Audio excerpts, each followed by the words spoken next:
Ce programme vous est présenté par la région Grand Est. Le Crédit agricole Alsace-Vosges au service de nos territoires et de ceux qui y vivent.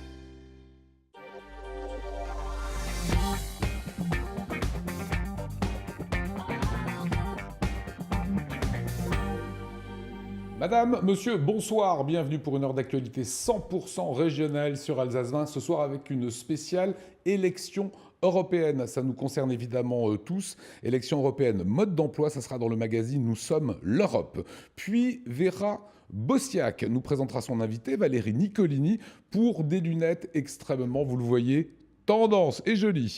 Delphine Vespizer n'a besoin de personne, sauf d'Alexandre sur son Harley Davidson. C'est votre Alsace avec Delphine.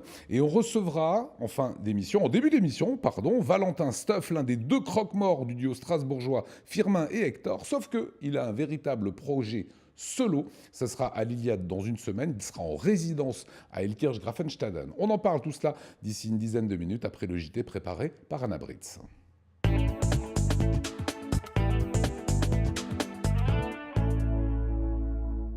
Bonsoir à tous et dans l'actualité ce soir, c'est la journée mondiale de la maladie de Parkinson. 13 000 personnes sont touchées dans la région. En parallèle des traitements médicaux, les soins se développent pour aider les malades à mieux vivre au quotidien. Mieux vivre au quotidien, c'est un des objectifs aussi d'une rencontre d'athlétisme cet après-midi entre des étudiants en sport et des enfants atteints d'autisme et de polyhandicap. Et puis la brasserie Heineken investit et mise sur le futur à Schiltigheim avec la production d'une bière sans alcool. Aujourd'hui, c'est donc la journée mondiale de Parkinson. À Strasbourg, l'association France Parkinson a réuni malades, aidants et professionnels autour d'ateliers pour améliorer le quotidien de tous. Dans le Grand Est, plus de 13 000 personnes sont atteintes par cette maladie. Cécile Motz. La thérapie par l'art, la méditation ou encore la danse, autant de moyens pour mieux vivre son quotidien lorsque l'on est atteint de Parkinson. Trouver ce qui fait du bien et donner des idées de pratique, c'est un des objectifs de cet après-midi de rencontre à Strasbourg. Françoise vit avec cette maladie depuis 18 ans. Très active, elle a trouvé quelques réponses grâce au yoga et au stretching. L'activité, c'est un médicament pour moi. Qu'est-ce qui nous permet d'aller mieux?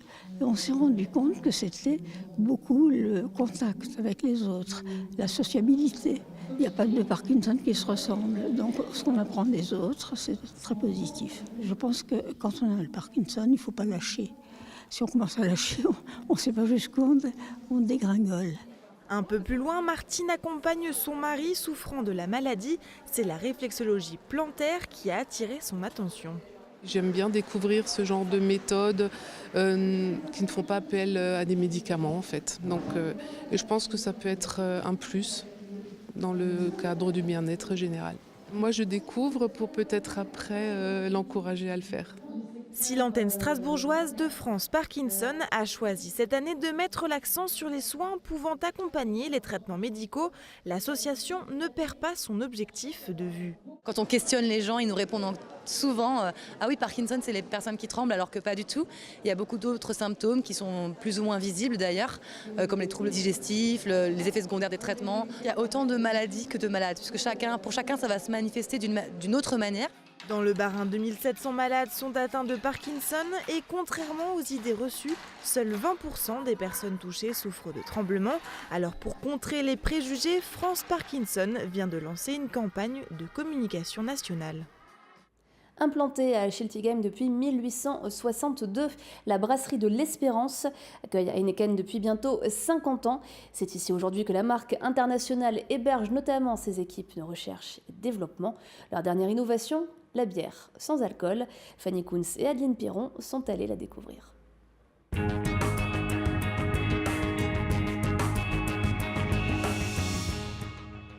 Du houblon, du malt, de l'eau et de la levure, un peu de patience et de savoir-faire et on obtient de la bière.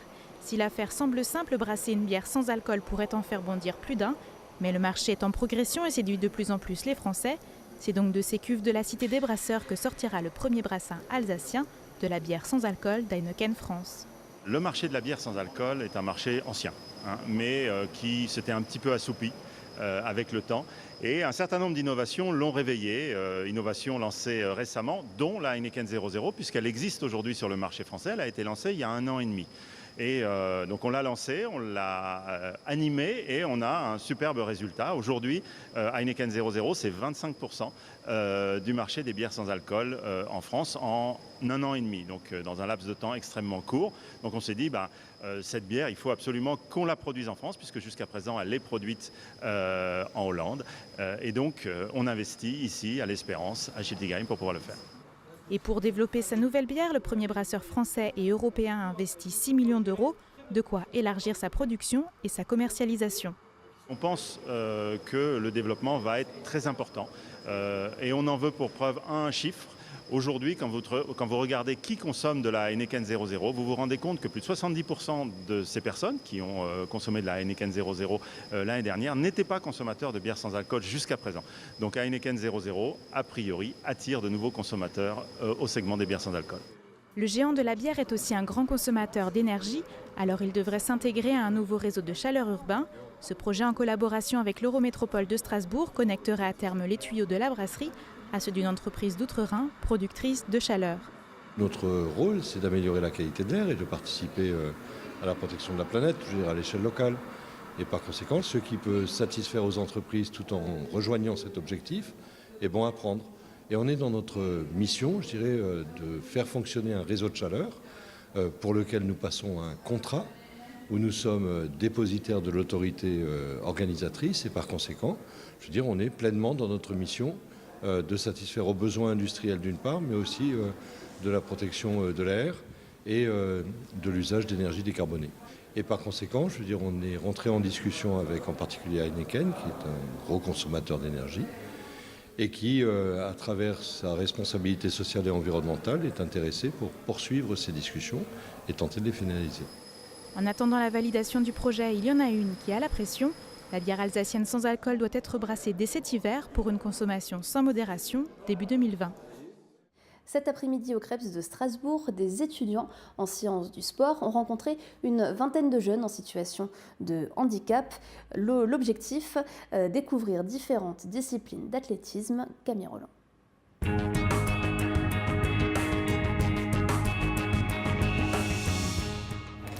Avant d'aller sur les ateliers, on va faire un échauffement tous ensemble. Et avant ça, on va tous vous distribuer votre dossard avec votre prénom. Comme ça, vous aurez tous votre dossard avec votre prénom. Donc on va faire ça tout de suite, on va vous distribuer vos dossards pour pouvoir faire l'échauffement après.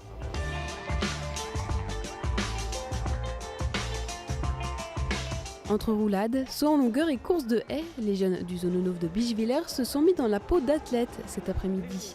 Après avoir enfilé les dossards et s'être échauffés, ils se sont répartis par petits groupes pour découvrir les différentes disciplines d'athlétisme. Et cette sortie, ils l'attendaient avec impatience.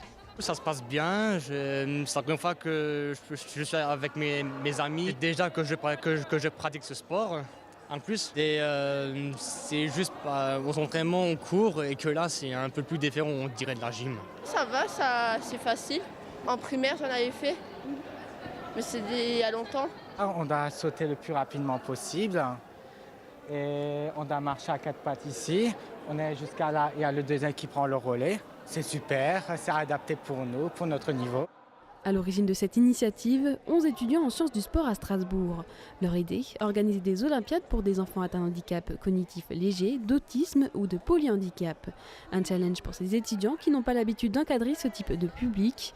Alors, il a fallu adapter les ateliers. On a voulu lancer ce projet parce que c'est quelque chose qu'on n'a pas forcément l'habitude de faire à un public avec lequel on n'a pas l'habitude de travailler forcément. On a essayé de tout adapter de façon ludique, de telle sorte que chaque jeune va pouvoir faire à sa manière et évoluer dessus. Pour la motricité, on a adapté la hauteur des haies, on a mis des lattes pour ceux qui ont du mal à se déplacer, juste pour marcher. On a adapté la taille des haies, par exemple il y en a qui vont passer en dessous, il y en a qui vont passer à côté si c'est trop petit. Saut, lancer, course de vitesse et de fond, parcours de motricité, les jeunes se relaient toutes les demi-heures pour connaître les gestes des disciplines et tester leurs propres capacités. C'est un parcours, c'est un sorte de relais mais sans témoins parce que c'est un peu compliqué de passer des témoins. Et ils vont essayer de faire le plus de tours possible. Donc un tour c'est à peu près 50 mètres et on regarde combien de tours ils vont faire. s'ils vont arriver à 1000 mètres, 800 mètres, pour leur donner une zone d'idée de où ils sont par rapport à une discipline athlétique. Tout le long, ils sont motivés, ils prennent les grosses haies, ils prennent pas la facilité, quoi. Même on voit qu'ils ont déjà certains des techniques un peu de haies, ils ont déjà la bonne gestuelle. Pour cette vingtaine de jeunes en situation de handicap, c'est l'occasion de pratiquer une activité sportive en extérieur. C'est une sortie qui se passe à l'extérieur du Zonenov, donc c'est déjà quelque chose qui est très intéressant pour les jeunes, ils aiment beaucoup. Tout ce qui est intégration sociale, c'est des choses qu'on travaille beaucoup avec eux toute l'année. Et du coup, c'est vraiment un apport au niveau de l'échange avec l'extérieur, avec d'autres personnes qui sont très intéressantes. Le sport aussi, parce que le sport, c'est quelque chose qu'ils pratiquent régulièrement aux Zonenov, puisqu'ils font du sport adapté. Du coup, là, c'est bien aussi que d'autres jeunes leur proposent des nouveaux sports. C'est important pour la coordination des gestes, la motricité, le fait de bouger, le fait de se mouvoir dans un environnement. Une rencontre gagnant-gagnant puisque les jeunes repartiront des souvenirs plein la tête et les étudiants avec des nouvelles clés en main pour pratiquer leur futur métier. Ils sont bleus passionnés de ballon rond, mais eux ne sont pas doubles champions du monde. Il s'agit de l'équipe de France de futsal. Elle affrontait hier soir l'Angleterre en match amical à Besançon pour la préparation des qualificatifs de la Coupe du Monde. L'occasion pour Marine Zis de rencontrer le sélectionneur de l'équipe. Il est alsacien. C'est sur la pelouse qu'il se passionne pour le football. D'abord en tant que joueur, du côté notamment du Racing Club de Strasbourg, puis en tant qu'entraîneur. En 1997, il rejoint les Parquets en devenant entraîneur adjoint de l'équipe de France de futsal. 7 ans plus tard, c'est lui qui est aux commandes des Bleus et ce soir, il en est à sa 200e sur le banc. Depuis ses débuts, il a largement contribué à l'essor de la discipline en France, bien qu'elle reste encore nettement moins développée qu'ailleurs dans le monde. Effectivement, la différence dans de grosses compétitions se fait sentir dès lors que mes joueurs s'entraînent en moyenne 4 fois dans la semaine. Quand en face, on a des joueurs qui ont appris à jouer à ce sport-là très tôt et qui sont professionnels en s'y consacrant totalement. Bien sûr, ça change fondamentalement les choses. Effectivement, mais je pense que c'est spécialement intéressant de s'occuper d'amateurs, à l'image un petit peu de ce qui se passe souvent en Coupe de France, quand un petit peut battre le gros. Et c'est ce que je vis un petit peu dans pas mal de matchs, pas ce soir, puisque les Anglais sont amateurs comme nous. En plus d'être à la tête de l'équipe de France, il forme des entraîneurs et s'occupe de développer le futsal dans le pays. Son objectif, rendre la pratique accessible à tous et la professionnaliser pour les joueurs de haut niveau. La seule chose qui manque déjà, c'est le temps, parce qu'il faut du temps pour structurer les clubs. Et puis peut-être aussi attendre que, comme dans le foot féminin, il y ait des clubs de foot à 11 professionnels, comme l'Olympique Lyonnais l'a par exemple fait pour les filles. Puis c'est également le faire pour le futsal. Ce qui manque au niveau du grand public, c'est forcément la télévision. Il faudra sûrement attendre quelques années. Quand on aura des clubs professionnels de foot qui auront une section futsal, je pense que notre première division sera attractive et qu'on va sûrement jouer dans des plus grandes salles devant autant de monde qu'il y en a en Espagne ou au Brésil, où ces matchs-là se jouent tout le temps devant 5000 personnes. Hier soir, ils étaient moins de 3000 pour soutenir l'équipe de France. À plus long terme, Pierre Jacqui espère que le futsal pourra se faire une place parmi les autres sports en salle, comme le handball ou le basketball. Mais il rêve aussi de qualifier les Bleus pour une Coupe du Monde. Et pourquoi pas celle de 2020 ? L'équipe de France tentera de s'y qualifier en octobre prochain. En attendant, elle continue de se préparer avec un match amical ce soir, à nouveau contre les Anglais qui tenteront de prendre leur revanche. Les Bleus ont remporté la première confrontation 1-0. Voilà, très esthétique, comme disait notre invité, qu'on accueille, Valentin Stuff. Venez nous rejoindre, on vous connaît par Firmin et Hector. Et là, votre projet est un projet solo, ça sera dans une semaine. Et on en parle avec Anna dans un petit instant. Synchro, c'est nouveau et près de chez vous. 3 métiers rassemblés, un objectif partagé, gagnez votre sérénité. Pour nous connaître, synchro-imo.fr.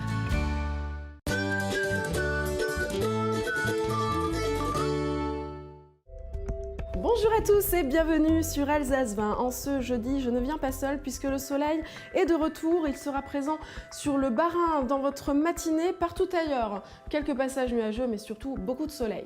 Les valeurs dans la matinée, attention, elles sont beaucoup plus froides que la veille puisqu'il fera 3 degrés à Wissembourg et à Strasbourg, 4 degrés partout ailleurs en Alsace et aux frontières rhénanes. Votre après-midi est bien sous le soleil en Alsace et chez nos voisins allemands, toujours quelques petits nuages dans le nord de la Suisse, mais rien de méchant. Les valeurs dans l'après-midi, eh bien des valeurs printanières, il fera 13 degrés si vous êtes dans le col du Saverne, 14 degrés partout ailleurs en Alsace ainsi qu'à Bâle et 15 degrés ce sera la maximale chez nos voisins de la région du Bade-Württemberg. En ce vendredi, eh bien il fera toujours très beau avec quand même quelques petits nuages et les valeurs dans l'après-midi iront jusqu'à 11 degrés. En ce jeudi, eh bien nous célébrons les Stanislas, bonne fête à vous. Le soleil se lèvera à 6h47, nous on dit au revoir à 20h13. Excellent moment à tous sur Alsace 20 et j'ai le plaisir de vous retrouver dès demain.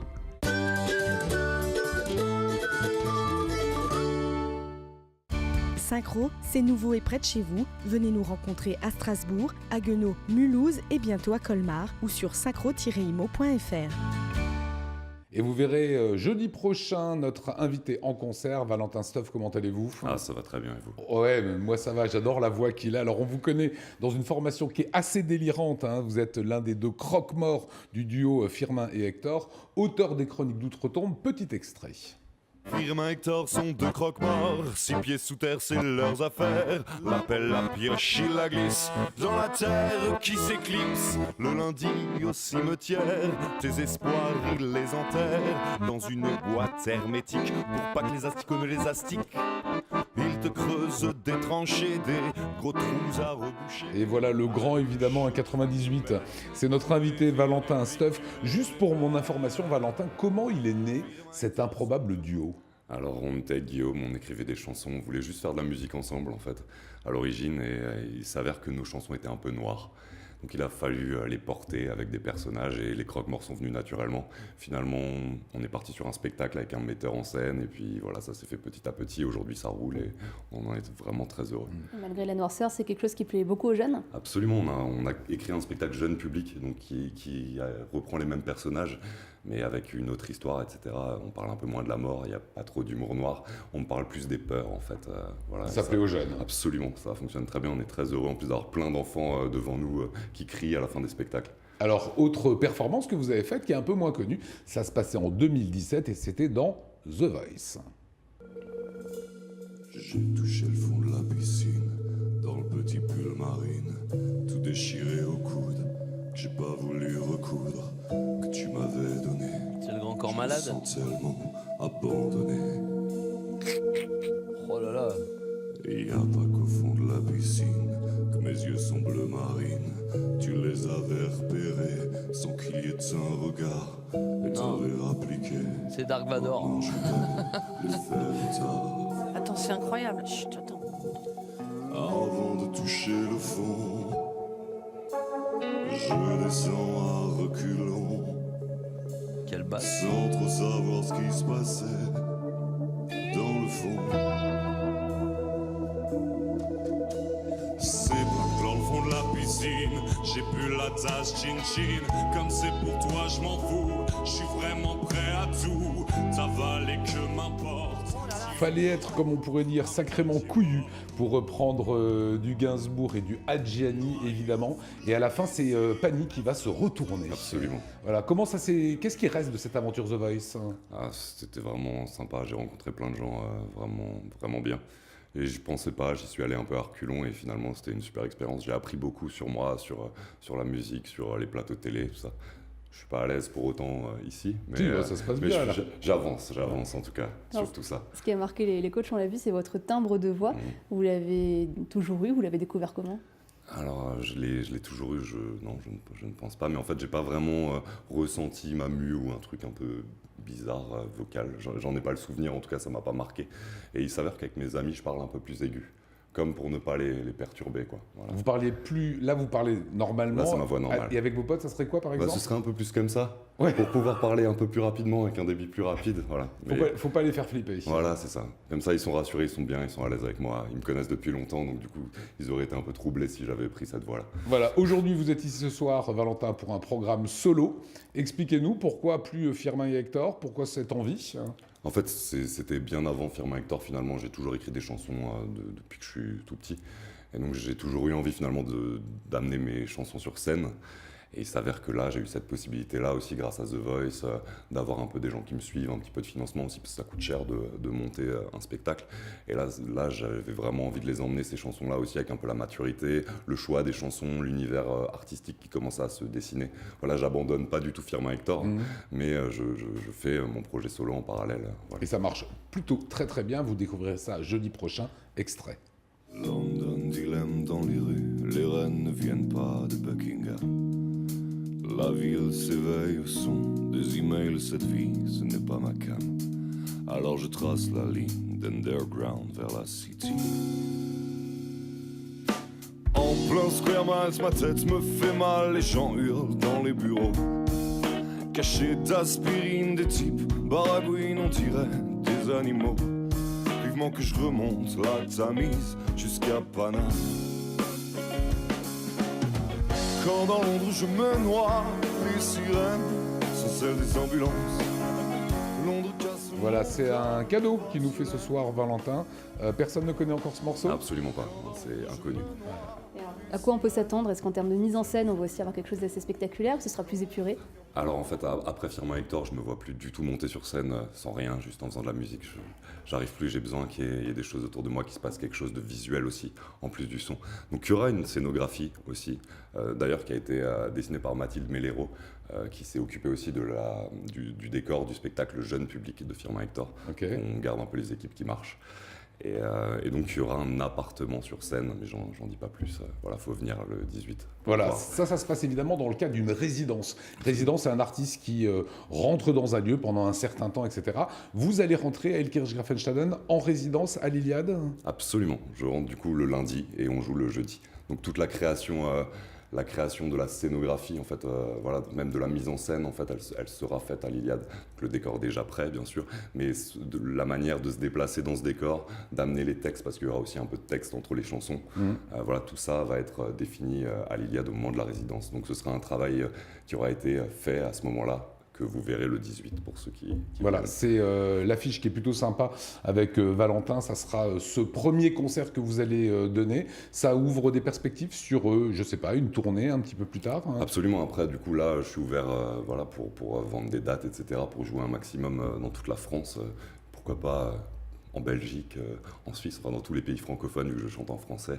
Ça va être un peu difficile pour les États-Unis, mais en tout cas pour tous les pays francophones, voilà, j'ai très envie de jouer et de tourner un maximum et prendre le même plaisir que j'ai pu prendre avec Firmin Hector, mais avec ce nouveau projet, voilà, qui est un peu mon petit bébé. Et bien en tout cas, on vous le souhaite. Bonne route à Valentin Stuff. Ça sera la semaine prochaine à l'Iliade, donc jeudi le 18. Jeudi le 18, absolument, à 20h. À 20h. Merci beaucoup Valentin. Merci beaucoup. Merci Anna. Je vais vous libérer. On va repartir un petit peu dans les actualités tendance avec Vera Bossiak. Elle s'est rendue pour découvrir des lunettes extrêmement tendance. Ça se passe à Strasbourg, c'est le Vera Lifestyle.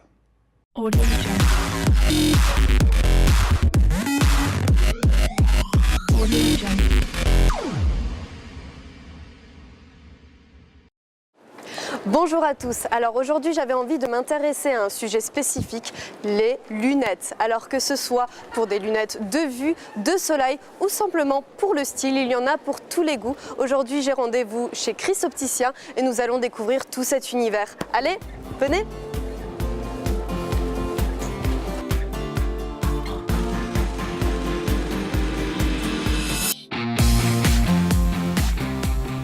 Bonjour Valérie. Alors aujourd'hui nous sommes ici pour parler des lunettes de vue, puisque les lunettes de vue c'est un indispensable au quotidien. Alors moi j'avais une question un petit peu spéciale, c'est quelles sont finalement les différentes questions qu'on va se poser à l'achat d'une lunette ? La première question, à mon sens, à se poser, c'est de quoi ai-je envie? Est-ce que j'ai envie que ma lunette soit légère, discrète, au contraire présente? Quel style? Du rétro, de l'urbain, plutôt classique, une marque? La lunette permet d'affirmer sa personnalité, donc on peut s'amuser avec plein de choses. Il faut qu'elle corresponde à son visage, évidemment.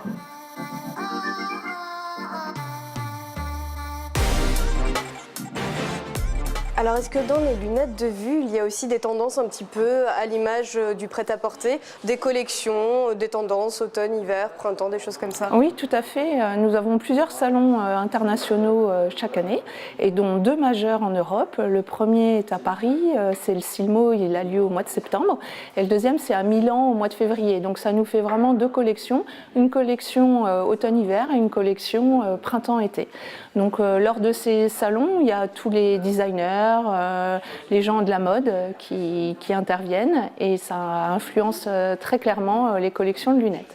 Est-ce que vous avez des petits exemples à nous montrer en boutique des dernières tendances? Est-ce qu'on peut aller voir? Oui, très volontiers, on peut regarder. Donc on retrouve beaucoup de finesse, des lunettes assez grandes et plutôt oversize.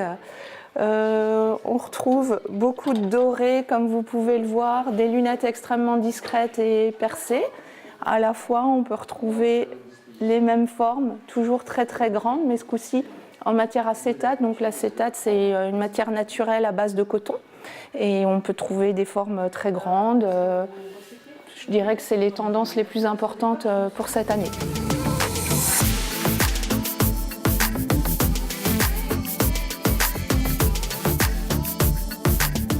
On passe de plus en plus de temps devant nos écrans, alors à savoir les ordinateurs, les téléphones. Est-ce que vous avez une solution pour protéger nos yeux? Oui, donc la première chose à laquelle il faut faire attention, c'est les UV, même si ce n'est pas au niveau des écrans. Ce qui est important, c'est de prendre, si on est porteur de lunettes, des verres avec un traitement anti-lumière bleue, également traité anti-UV. Et si on n'est pas porteur de lunettes, on a des solutions de collection à bas prix qui permettent de se protéger totalement de la lumière bleue. Donc la lumière bleue, elle peut avoir des conséquences sur notre endormissement le soir, elle peut le retarder, des fatigues visuelles et également un vieillissement prématuré au niveau de notre cristallin et de notre rétine. Donc c'est important de se protéger.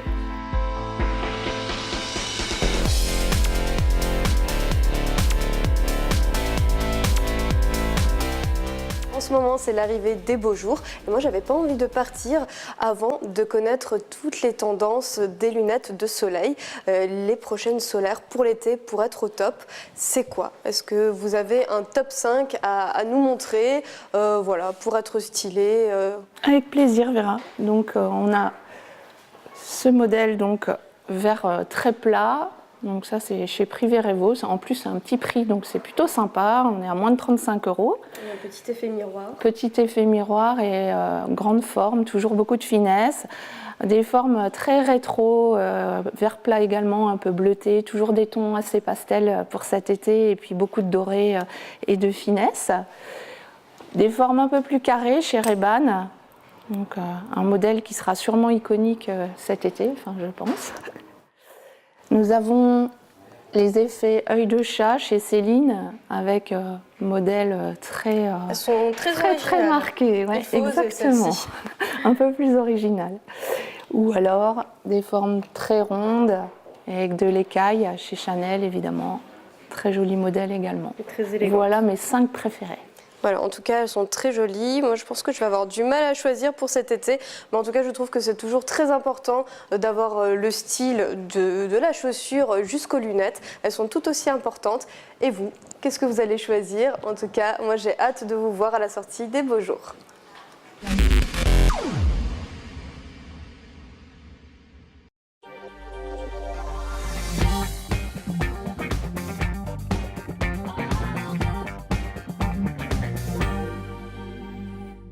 Dans un instant, une spéciale élection européenne mode d'emploi, juste avant Delphine Vespizer avec un spécialiste des Harley-Davidson. Moi, je vous dis à demain 19h. Salut.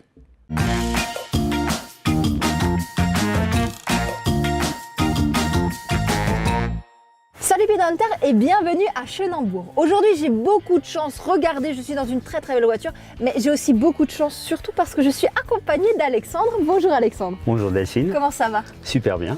Alors dis-moi, une voiture comme celle-ci, c'était ton rêve depuis toujours? Depuis 40 ans. Depuis 40 ans tu as attendu? Oui. Et maintenant donc tu es comblé? Je suis comblé, oui. Alors si tu m'as fait venir ici, c'est parce qu'effectivement ta passion c'est un peu les cylindrées américaines. Oui. Et notamment quelque chose en particulier. C'est les motos. Les Harley-Davidson. Les Harley-Davidson et je suis passionné de motos en général. D'ailleurs j'ai un petit musée et si tu veux je te le montre. Avec grand plaisir. Vous venez avec nous? C'est parti. Bon alors pour sortir... Regarde, tu montes, ah, tu tournes et tu montes.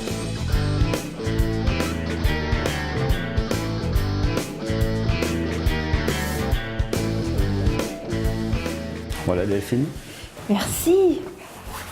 Ah ouais. Donc toi tu es du style Alex à faire des musées dans les escaliers? Non, c'est que le début, le reste est dans la cave. Ah d'accord. Ah ouais.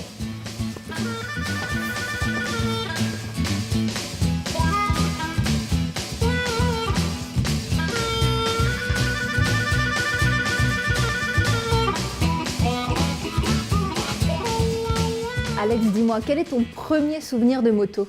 Mon premier souvenir, c'était le motocross avec mon père. Et après, moi-même, j'ai fait du motocross à l'âge de 16 ans, pendant 12 années en compétition. J'aime bien cet esprit vintage aussi, et puis Harley, tout l'ensemble, ce qui est lié à la moto. Qu'est-ce qu'on ressent justement quand on fait une balade à moto?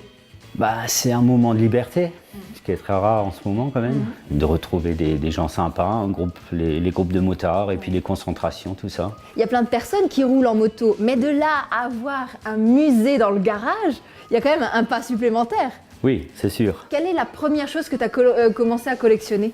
J'ai commencé à récupérer une vieille moto que j'ai restaurée et puis après, de fil en aiguille, ça m'a plu de redonner une vie à ces vieilles motos qui ont une âme pour moi, un vécu, et puis ça fait partie du patrimoine quand même. Moi, ce qui me plaît, c'est de trouver des pièces rares, des pièces anciennes, voilà, de chiner, de faire les bourses. Tu as ce truc de collectionneur d'échanger ce que tu as en double, de trouver la pièce que tu n'as pas aussi. Voilà.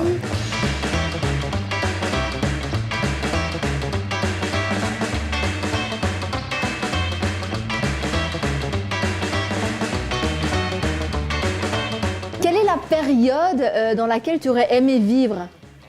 Les années 60, c'était pas mal. Années 60 ouais. Aux États-Unis ou en France? Aux États-Unis, oui. Ok. C'était la belle époque. C'était quoi les valeurs là-bas? Les gens ils s'amusaient, il y avait du boulot, c'était rock'n'roll, c'était rock'n'roll, voilà. La fête, la liberté, et puis pas beaucoup de limites aussi. Hein. Non. C'est intéressant. Beaucoup de liberté surtout. Beaucoup de liberté. D'ailleurs Delphine, si ça t'intéresse, le 14 avril, il y a une journée américaine organisée par Passion Bécane à Rittershofen. D'accord. Donc rendez-vous là-bas. Et donc là-bas, il y aura plein de regroupements de voitures et de collectionneurs et voilà, tout. De voitures américaines, de motos américaines et de tout cet esprit vintage. Bon, en tout cas maintenant, je sais tout. Est-ce que tu m'emmènerais bien faire un petit tour? Avec plaisir. Cool. Venez, venez. Delphine, cette passion, tu sais bien, ça se partage entre motards. Donc voilà. Ça, c'est important. C'est très important pour nous. C'est de virer entre potes et puis voilà. Ok. Ah, pas mal! Bonjour à tous, cool. Du coup, vous faites des virées tous les combien de temps comme ça? Dès qu'il fait soleil et puis voilà. Bon, génial. Moi, je vais avec toi alors, hein? Nickel, avec plaisir. C'est parti, on y va. Je vous suis, je vous suis.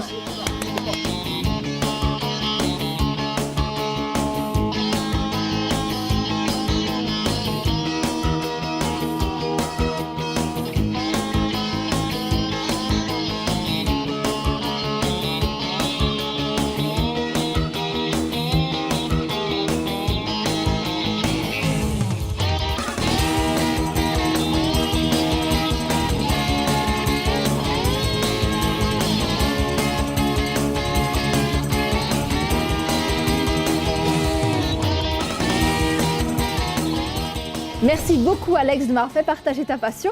Et merci tout le monde. Merci, merci beaucoup. Et nous on se dit Morresuet et à bientôt. Rendez-vous le 14 avril à Rittershofen pour la journée américaine. Ouais, c'est pas bon. T'inquiète, on est bon. Delphine, cette passion, ça se partage.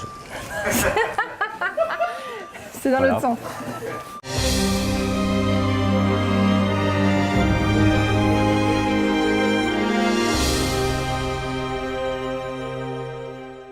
Bonjour et bienvenue, hallo und herzlich willkommen zu einer neuen Ausgabe unseres deutsch-französischen Magazins Wir sind Europa, nous sommes l'Europe. Diesmal dreht sich alles rund um die Europawahlen und wir sind in Straßburg im Europäischen Parlament. Hallo Fanny. Hallo Isabelle, hallo zusammen, bonjour et bienvenue pour notre nouvelle édition de votre magazine franco-allemand Nous sommes l'Europe, wer sind Europa. Vous l'avez peut-être remarqué, nous sommes au Parlement européen aujourd'hui parce que tout tourne autour des élections européennes. Nous allons tout à l'heure nous entretenir avec Luis Martinez-Guillen, il est le chef du bureau du Parlement européen. Il nous en dira tout de suite plus sur les élections européennes. Luis Martinez-Guillen wird uns gleich mehr über die Europawahlen erzählen. Genau, nämlich ist es gar nicht so einfach. Man muss erst mal wissen, wie das Ganze funktioniert. Comment ça marche? Das sehen Sie jetzt.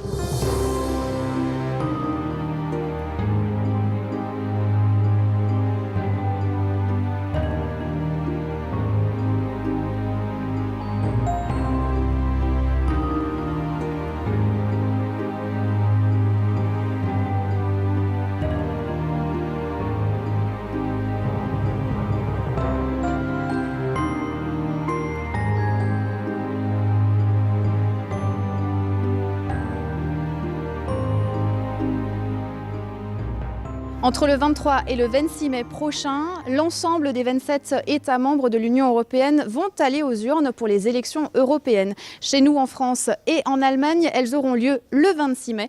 Mais il y a encore de nombreux citoyens qui ne savent pas comment ça fonctionne. Bonjour Monsieur Luis Martinez. Bonjour. Alors pourquoi justement ce manque d'informations, warum wissen die Bürger nicht so viel über die Europawahlen? Il faut savoir qu'il y a une campagne qui est menée par l'institution, c'est-à-dire par le Parlement. Et après, il y aura la campagne qui sera menée par les partis politiques, par les groupes politiques du Parlement européen. Mais je crois qu'on est en train de donner beaucoup d'informations sur les élections. Alors on fait des sondages et on voit que les citoyens européens sont de plus en plus informés par rapport à la date des élections européennes. Wenn wir Ende Mai wählen sollen, dann müssen wir natürlich auch wissen, wie es geht. Seit 1979 werden die Abgeordneten auch direkt gewählt. Können Sie uns das denn genauer erklären? Depuis 1979, les députés sont élus au suffrage universel direct. Qu'est-ce que cela veut dire? C'est un turning point dans la construction européenne parce que lorsque les députés sont arrivés au Parlement européen élus directement, ils avaient les mandats des citoyens européens. Et ça a tout changé au Parlement européen. Et les députés qu'on va élire le 26 mai à nouveau sont des députés qui représentent les citoyens. Justement, les citoyens vont se rendre aux urnes le 26 mai, comme on le disait, et les jeunes aussi iront voter, pour certains, la première fois. Et le Centre d'information des institutions européennes met en place des actions depuis quelques mois pour leur donner envie de se déplacer. Der Infocenter von den parlamentarischen Institutionen macht viele Aktionen von vor ein paar Monaten, diesen Jugendlichen Begeisterung zu geben, zu wählen. De combien de pays est composée l'Union européenne? Lesquels font partie de l'espace Schengen? Des questions auxquelles ont tenté de répondre Franck, Kevin, Hilda et leurs collègues au Centre d'information sur les institutions européennes à Strasbourg. À travers Cette fois je vote, un jeu de loi grandeur nature, ils ont pu s'intéresser aux institutions européennes de manière ludique. C'est un jeu hyper intéressant parce que ça nous plonge vraiment au cœur des institutions européennes ou alors de l'Union européenne qui n'est pas un sujet assez connu. On apprend des choses tout en s'amusant en fait. Et on développe un peu un esprit d'équipe vu qu'on est en équipe. Ça rend la thématique plutôt accessible. C'est vrai que l'Europe, l'Union européenne, c'est un thème qui, de mon point de vue, est rendu complexe. Mieux comprendre pour mieux voter, c'est tout l'objectif de Cette fois je vote. Le jeu ouvre le débat régulièrement et pourtant, cela ne semble pas suffisant. C'est vrai qu'il y a quand même encore un très grand déficit d'information qu'on essaye de pallier. Donc on essaye comme ça de varier un petit peu les approches et de donner des informations sous différentes formes pour intéresser le maximum de public. Il est important effectivement d'avoir un aspect plus ludique où on les implique en même temps, où ils donnent leur avis, mais sous forme de jeu, ça passe très très bien et en même temps ils s'instruisent. À Colmar, au lycée Bartholdi, les élèves de terminale, munis de leur boîtier de vote électronique, ont eu la possibilité d'en savoir plus sur l'Union européenne. Depuis quelques mois, le Centre d'information sur les institutions européennes se déplace dans les lycées à la rencontre des primo-votants. Tout le monde n'est peut-être pas au point, ne sait pas exactement comment ça fonctionne, toutes les institutions, quelle institution a quel rôle. Et ça permet de bien comprendre dans quoi on vit au final. Ça m'a permis de comprendre pourquoi j'allais voter et pour qui j'allais voter aussi. Boîtier à la main, les élèves répondent anonymement aux questions posées. Objectif du jeu, se questionner et ouvrir le débat sur l'Europe. On part sur le fait que les jeunes primo-votants votent moins que les autres. Donc notre idée, c'est qu'elle leur dit, finalement, vous avez voté pourquoi ? À quoi ça sert ? Quelle est cette élection ? Pourquoi aller voter ? Pour les inciter à aller voter. Il faut s'informer, mais déjà comprendre un petit peu ce qu'est ce Parlement pour faire ses choix. Les rencontres seront régulièrement proposées par le Centre d'information sur les institutions européennes jusqu'aux élections. Alors Isabelle, en France, les listes ne sont pas encore toutes déposées, ça sera bientôt le cas. Selon les sondages, ce serait le parti de la République en marche d'Emmanuel Macron qui serait actuellement en tête. Wie sieht es in Deutschland aus? Comment ça se passe? Que disent les sondages en Allemagne? Ja, bei uns gibt es natürlich auch schon einige Umfragen. Verschiedene Institutionen oder auch Fernsehsender geben diese in Auftrag. Eine aktuell ist von der Forschungsgruppe Wahlen vom 15. März. Hier liegt jetzt gerade die CDU mit 35% vorne und die AfD mit 9% weit hinten. Actuellement sera la CDU en tête. Justement, le 26 mai, si je me rends aux urnes, comment est-ce que ça fonctionne? Qui est-ce que je vais élire? Comment? Pourquoi? Pourquoi tel député? Wer, wen und warum werden wir wählen? Bon, tout d'abord, il faut être inscrit. Après, vous allez au bureau de vote et là, vous allez trouver les différents partis politiques qui vont vous proposer des listes.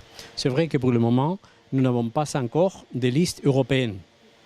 Le système électoral n'est pas le même non plus dans les États de l'Union européenne. Vous avez vu qu'en France, il y avait un changement pour ces élections. C'est qu'il n'y aura pas de circonscriptions régionales, mais il y aura une circonscription unique. C'est-à-dire chaque État est encore libre de fixer les conditions. Il y a aussi le seuil minimal de voix qu'il faut obtenir pour avoir les premiers députés.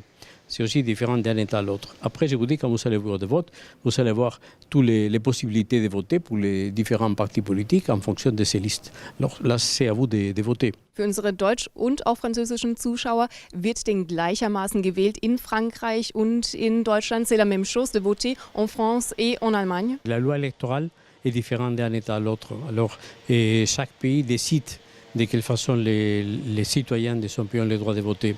Il y a aussi quelque chose qu'il faut savoir, c'est que les citoyens européens ont le droit de voter dans les pays de leur résidence. Unabhängig von den Parteien gibt es auch verschiedene Organisationen, die sich für Europa einsetzen und auch für die Europawahlen sich dann auch engagieren. Zum Beispiel Pulse of Europe, das dürften auch viele Zuschauer kennen. In Karlsruhe gibt es die Organisation schon seit dem Jahr 2017. L'organisation Pulse of Europe plaide également en faveur des élections européennes. J'ai rencontré l'organisateur à Karlsruhe.